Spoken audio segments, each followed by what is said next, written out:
was wrong or I thought it was personal, then I'd get the ump. But if it was deserved, then I'd, hold my hands up and say it. And I think, listen, the performance in Naples, I think if they're honest, every single one of their players will go, you know what, it was a bad day at the office and we deserved the criticism we got.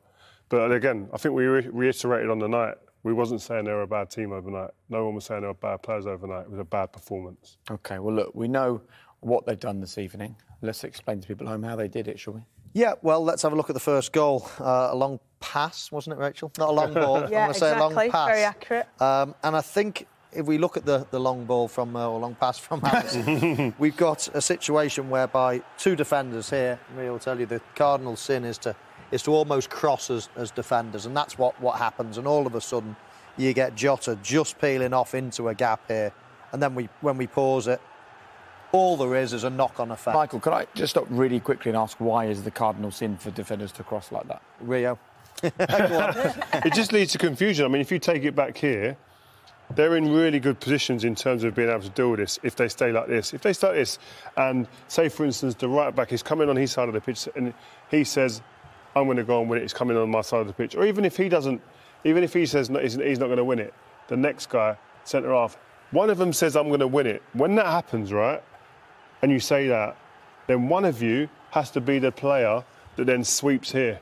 Get round here and sweep and then provide cover in this area here.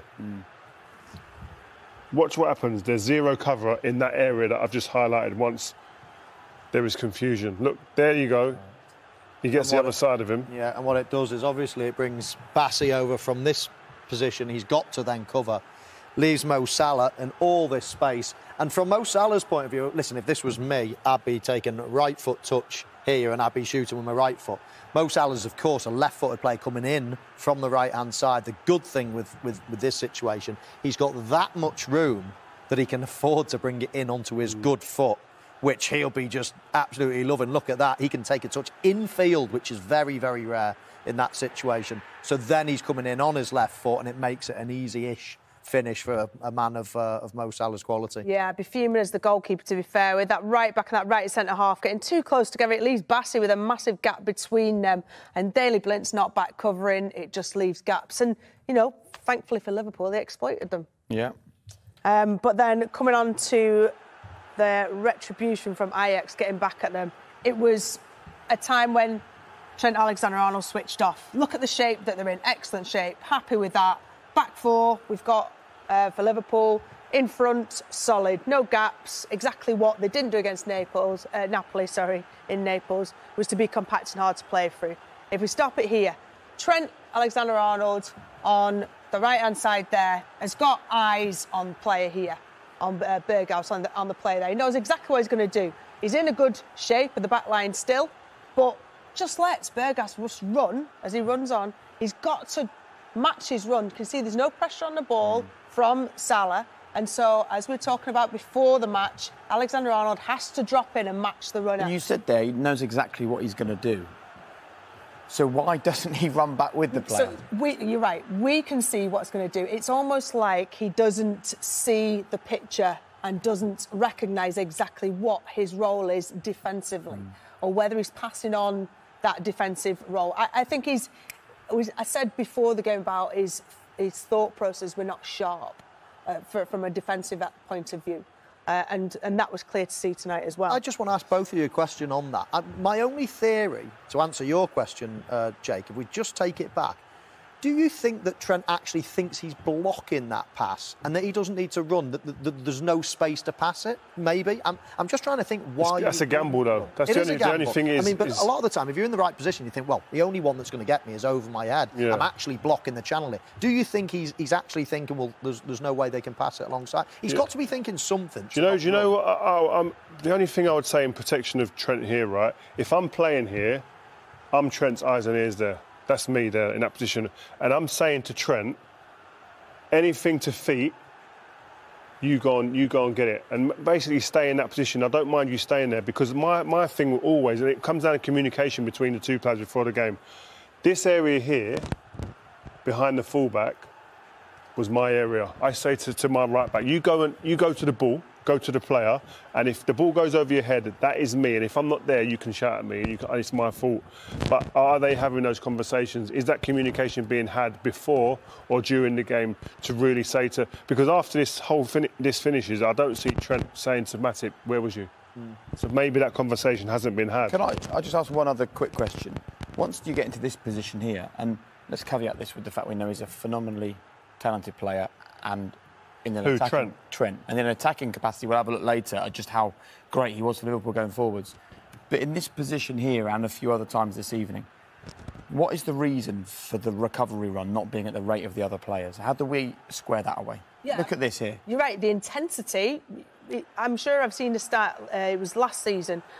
He's the fastest player at Liverpool, and he's not showing that intent, that desire, that kind of. It's almost like get the green light to go forward, and he's off, head down as fast as he can do. From a defensive point of view, it just doesn't seem to register with him as quickly as it should do. I can't imagine it's out of desire to do it. I just think that there's not quite that mental sharpness to do that same, to have that same role. But we were talking as well. All right, what is the makeup of a right back to Jurgen Klopp? Does he want him doing exactly those things, or is he measured more on his attacking prowess? Because we talked again, and he's been well documented tonight. Some of the great things that he can do. He great strike from 25 yards out, just whistled over the bar. He's attacking. I don't think anyone doubts his attacking capabilities. I just think he would be better all round and more useful to the team if he could sharpen up on those decision making, because he's got the athleticism to do it. I think he's got the knowledge. He's a clever guy, but it's just having the application in key moments. Okay. I mean, we can take it on to the winner, which we all felt was coming at times. But in this situation, from set pieces, I think aerial duels tonight, they won 73% of aerial duels, Liverpool. And in the box, they were so dominant. We were just sitting there going, but they haven't really hit the target from any of these set pieces yet. And Mo shouted earlier in the game, Matip will score tonight. And he came up with the winner. It was a great header in the end. Bassi doesn't do enough, I don't think, initially with the first challenge. And they didn't really have any chance of winning the first contact in the box at any point of this game. And they got punished. Bassi was the person. Actually, when you look at it, we just cue it again, Rio. When you look at the players, it's actually they're all marking here. This is Fabinho's here with Blind, and then apart from that, you've basically got everybody paired up. And it's Bassi that, if you just watch it slowly, Bassi's actually keeping his eye on Matip. And eventually, he's just looking through the bodies. Eventually, he's the closest one to him. So it was his man, and he just, as Rio says, just simply doesn't do enough. He lets him get a run on him, and you can't do that when you're as tall as Matip and you let someone get a run on you. You're dead meat. And balls in from corners were excellent, both from Tsimikas on that left-hand side, outswingers, and Trent Alexander-Arnold from the other side. There were at least 4 chances, almost 3 headers from centre-halves, Van Dijk and Matip. Big and moment. Made one count. Gave them the win, and it remains to be seen just what a vital win that may well be in the context of this season. But it's certainly a crucial one in the context of the Champions League. If they'd have lost tonight, they really would have been playing catch-up. Response you wanted? Yeah, I would say. I think everybody could see that we understood, that we know we had to put a completely different shift into the game. The boys did that, played a lot of good stuff against a really hard-fighting opponent, good opponent, scored the first goal, should have scored more goals from set pieces especially. I don't know how these balls didn't go in. Not sure it was the first attack, but a lot. Ajax didn't have a lot, so we defended. It's the first shot on target, and you're only in the first half. Okay, that's how it is in our situation. It can happen. It was an incredible strike from Kudus, we have to say. But in the last moment, it's difficult to defend it better, I think. But in the centre, we were not 100% right. In midfield, I don't know. We have to watch it back. But it's like another test, if you want, and everybody was hoping that it just goes in the right direction, and then you get the setback. And you could see the impact of that. The pressing before the goal was much better than after the goal, and we only talk about a yard or two in these moments. A little bit more intensity in the. If we press, we have to do it right. So half time 1-1, and then it was clear we have to go back to how we started and keep going, because it was very intense for Ajax as well, how we played and the pressure we put in, tried to change with a different system. And finally, one of the many set pieces we had leaded to the goal. Nice. Would you have chosen Joel Matip as your goal scorer? I think his last Champions League goal was 9 years ago, so that's a collector's edition. For Schalke then? Oh, yes, yeah. it was. Oh, God. So that's anyway a goal to forget for me. Yeah. No, I'm not picky. in that sense, that I think he should. But it was a nice celebration and showed pretty much everything what the boys thought today. It's nothing is over, neither negative nor positive. It is a first step. It was a very important step for us. Now we have a strange break, pretty long.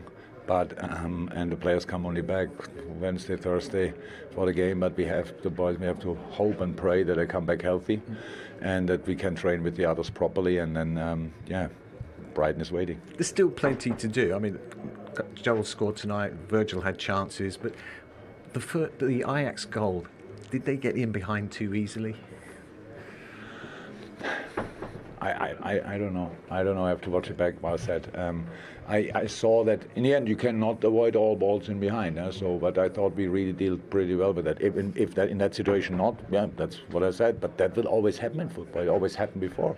We just don't concede all the time. And Ali has to make a save.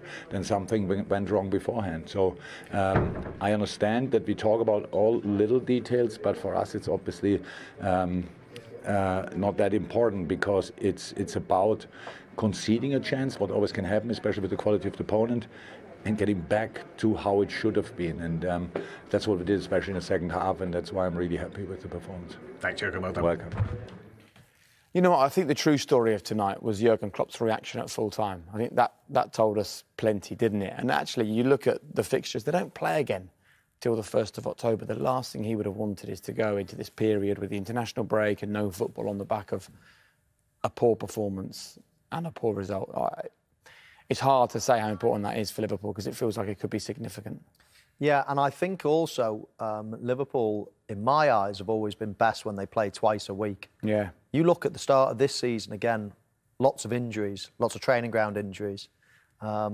It's very difficult to get that balance right when you're not playing twice. You know, if you're playing twice a week, it's very easy. You have your recovery days, you have your little sharp fizz again, and basically you're preparing for the next game. It's recovery, hardly anything, play, recovery, play. You can't really get injured on the training ground. Whereas in the lead up to where we are today, they've had a very stop-start season. Of course, lots of things have been going on, but it's one game a week in general, and there's been lots of problems with injuries. So I think when Liverpool get deep into the season, they're playing twice a week, that's when they come into their own. But today was certainly about the result. And I think the one word that you described tonight is relief. Liverpool got the 3 points, another step closer to being back to where they belong. They didn't play great today, but they were decent enough. Thiago, big positive. Absolutely. This team tonight needed to go out with a bit between their teeth, and they were led by him, ultimately, playing in that holding midfield role.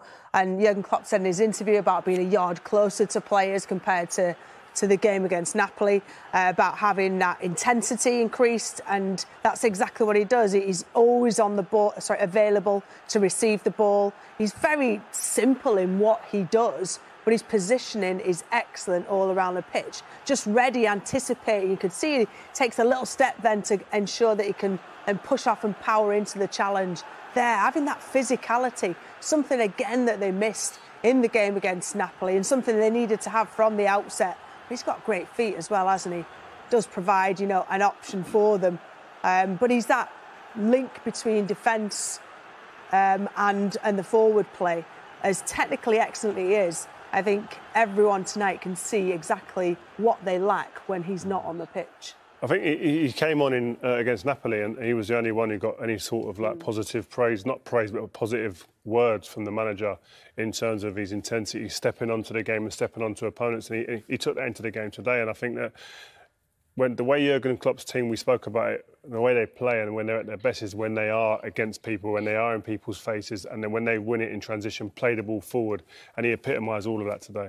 And Jürgen's quite right when he says to Des there, he says, look, it's never as bad as people think. It's never as good as people think. So it wasn't a total disaster after not all perfect at Liverpool now. And actually, if you look at the fixtures that they've got coming up, I mean, they've got plenty of Champions League matches once October arrives, including Chelsea in the league, Brighton in the league, who are in great form, they've got Arsenal, they've got Manchester City, they've got some really big games coming up. So actually, October, November is going to tell us plenty about what this Liverpool team are going to bring this season, I think.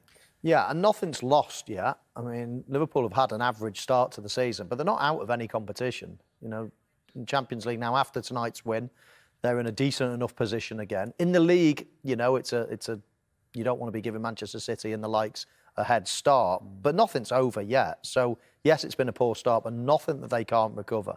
And I expect them to find their form. Listen, you know, they don't turn into a bad team overnight. We've watched them for years and years and eulogised over them, how good they are. They will be back. It's just a question of they need to get back before teams get away from them in the league. And it's about building confidence. Tonight is starting that process of building the confidence back. They haven't played particularly well this season or consistently, but they've got a result when they needed it. And that's important. Character, personality, which we asked for at the beginning. OK, just a quick reminder that